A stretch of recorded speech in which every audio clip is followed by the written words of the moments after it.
Sirens, the manuscript, is the sole property of James Francis Stevens. Any party interested in purchasing, representing, or publishing Sirens is encouraged to contact James at jfranciswriting@hotmail.com.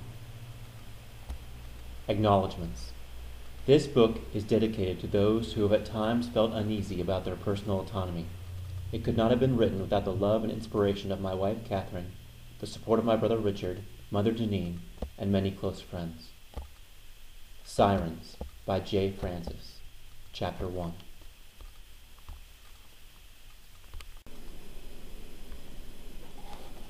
Sometimes I can sense the bedrock that connects all things lies beneath the absurdity.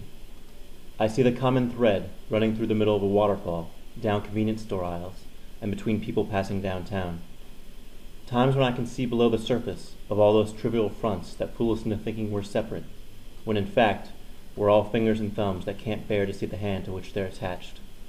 I too have been scared to look upon a beggar, for fear of seeing my own arm reaching up for help. I have been party to the reckless when it's time to discredit the truthful for personal gain, yet the days remain despite my obfuscation. Days when I identify with everyone. Days when every person I see is someone with whom I want to talk. Every man, someone I could watch football with, complaining about the referees and saying how the pizza is great, just great. A feeling of connectedness and the love that runs concurrent. If one hasn't felt it, this will sound like a poet who has become drunk, consumed, and disgustingly bloated with their own sense of the world, but I believe when it happens. Days in which there could be no fighting, because the trenches of the battlefields would melt into one another. Young lieutenants would run frantically from side to side, having lost control. Salty sergeants, stiff with their buddies' blood, would prop themselves up with gangrenous stumps and begin playing spades until a truce was called. And the women. Oh, the women.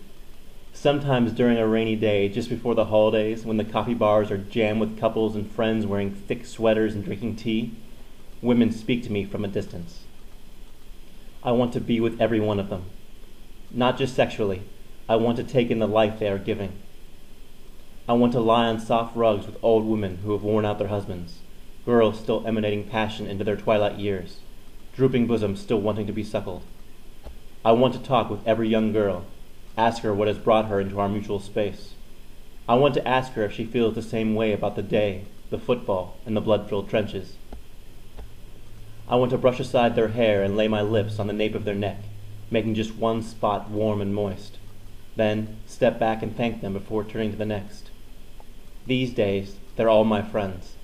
I love those who stare at me with a stressed countenance. I know how they feel, and I love them for doing what they can to keep going. Some days are covered with an umbrella of optimism.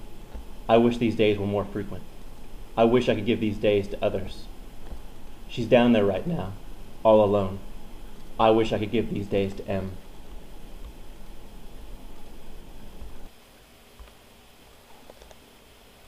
With his mission restated, Jacob positions himself at the window, noting things to be remembered. The seasons change today, he begins. Not by a date on the wall, but by a timing only known to the trees. Their hardened expressions tell the story. Like myself, they lived in summer, slept in fall, and now winter knocks. This is the way Jacob starts, trying to make the most ordinary observations sound incredible.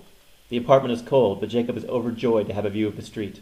It's been 7 months since he had such an array of sights to amuse him. The lure of variety, he smirks.